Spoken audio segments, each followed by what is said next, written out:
I was gonna say it feels warmer today, but it actually feels colder now that the time has gone past a bit.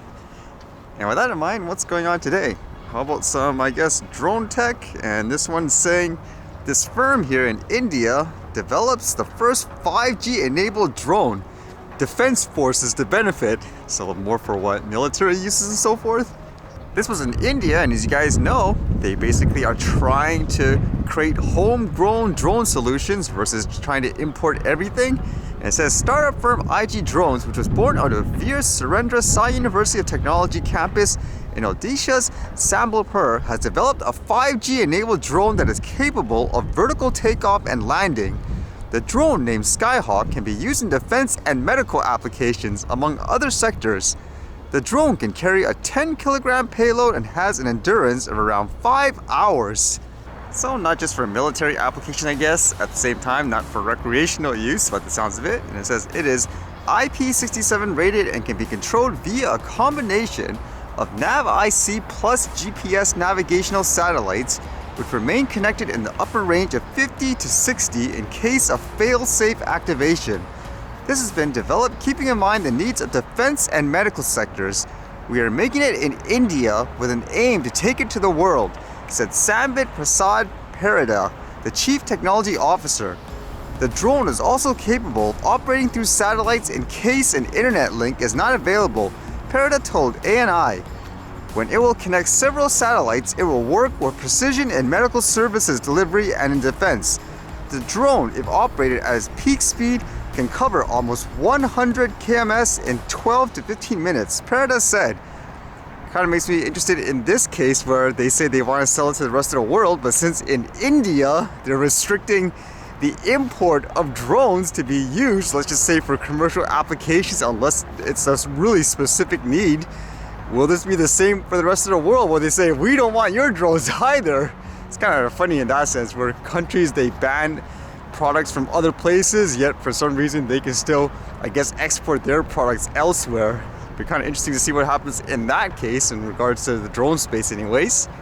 And with that thought, as most people know, like with drones here, it's so over the top, it doesn't make sense. You basically dedicate resources to try and punish kids flying toys, for example. Well, how's this? Here in BC, they're going to decriminalize certain types of drugs, and now someone wants to open like a store? Read this. This one says, Vancouver man wants to open Canada's first crack and heroin store. On January 31st, BC will decriminalize personal use quantities of heroin, fentanyl, meth, cocaine, and MDMA.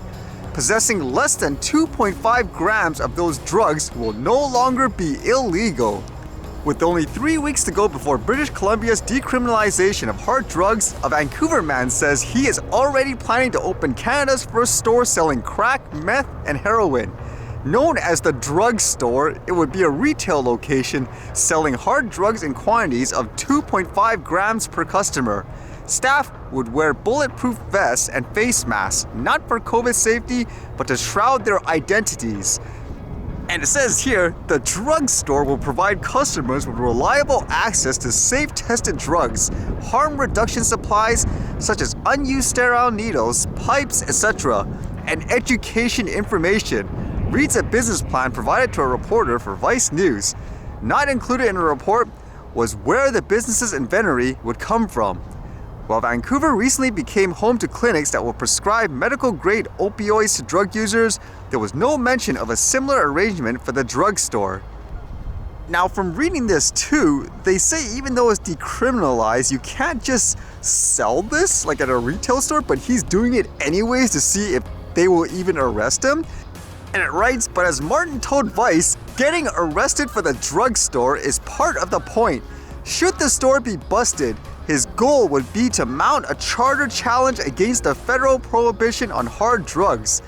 The case would essentially argue that banning retail sales of hard drugs is a contravention of the charter guaranteed right to life, liberty, and security of person, on the grounds that it causes drug users to seek out illegal sources of drugs which carry a higher overdose risk.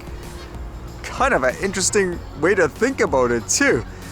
And even though this deals with drugs and stuff like that, it just makes you wonder with everything else in life, in history, does it always start kind of like this in terms of people turning some kind of rules and regulation around? Because it makes you wonder for things like drones too. A lot of people would argue if you want change and so forth, you need these types of approach. That's what some people say. For example, in history, a lot of times things got changed because of, quote, civil disobedience, for example. So it's kind of interesting to think about in that regards.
Alright, see you guys later.